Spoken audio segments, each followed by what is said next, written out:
ଭାଇ ଲୋକଙ୍କ ସତରେ ଲୋକଙ୍କ କଥା ଶୁଣିଲେ ମଣିଷ ଜୀବନରେ କିଛି କରିପାରିନଥାଏ ହେଲା। ମୁଁ ଯେତେବେଳେ ଫାଷ୍ଟ ଭିଡ଼ିଓ ବନାଉଥିଲି ମୋର ଲାଇକ୍ ଭ୍ୟୁ ସେତେ କମ୍ ଆସୁଥିଲା। ଲାଇକ୍ 10-15ଟା ଆସୁଥିଲା, ଭ୍ୟୁ ଏମିତି 100-200 ଲେଖା ଆସେ, ବେଶୀ ଲାଇକ୍ ଭ୍ୟୁ ଆସିନଥିଲା। ତାପରେ ଲୋକ କୁହନ୍ତି କାହିଁ ଏ ଭିଡ଼ିଓ ବନାଉଛୁ, ତୋର ତ ଲାଇକ୍ ଭ୍ୟୁ କମେଣ୍ଟ କିଛି ଆସୁନି, କାହିଁ ଫାଲତୁରେ ଭିଡ଼ିଓଟା ବନାଉଛୁ। ମୁଁ ସେତେବେଳେ ତାଙ୍କ କଥା ଶୁଣିନଥିଲି, ମୋର ବନେଇ ଚାଲିଲି।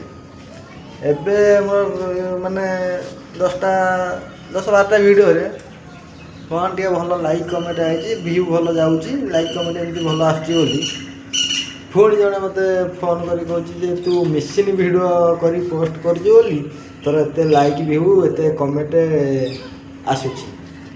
ଆଉ ଯଦି ତୋର ଟ୍ୟାଲେଣ୍ଟ ଅଛି କି ତୋ ଭିତରେ ଦମ୍ ଅଛି ନା, ତୁ ନିଜ ଭଏସ୍ ନିଜ ଫେସ୍ ଦେଖେଇକିନା ଲାଇକ୍ ଭ୍ୟୁ ଆଣେ ଆଉ ଭାଇରାଲ୍ ଦେଖା ଏଇ ପ୍ରକାର ସେ ମୋତେ କହିଲା।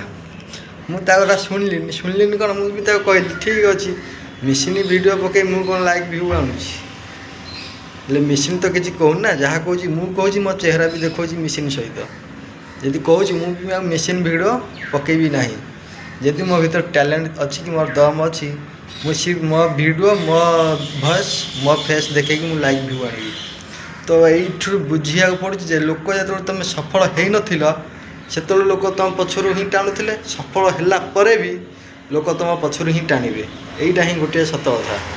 ମୁଁ ତ ଭାଇ ଏତେ ବି ସଫଳ ହେଇନି କି ଏତେ ମୋର ଲାଇକ୍ ଭ୍ୟୁ ଆସୁନି କି କମେଣ୍ଟ ଆସୁନି। ଏମିତି କେଉଁ ମାନେ 1K 2K 15,000 20,000 ଏମିତି ଭ୍ୟୁ ଯାଉଛି। ଲାଇକ୍ ଆସୁଛି ଏମିତି କହିବାକୁ ଗଲେ 100-200 ଲେଖା ଲାଇକ୍ ଆସୁଛି।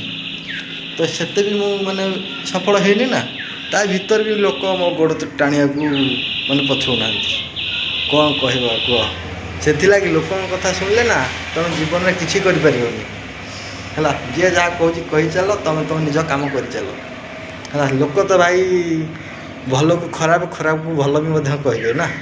ତ ତାଙ୍କ କଥାରେ କ'ଣ ଯାଉଛି, ସେ ତ କହିବା ଲୋକ କହେ, ଆମେ ଶୁଣିବା ଲୋକ ଶୁଣିଲେ ନ ଶୁଣିଲେ ଗଲା। ତାଙ୍କ କଥା ଶୁଣିଲେ ଜୀବନ ଭାଇ କିଛି ସତରେ କରିପାରିବନି।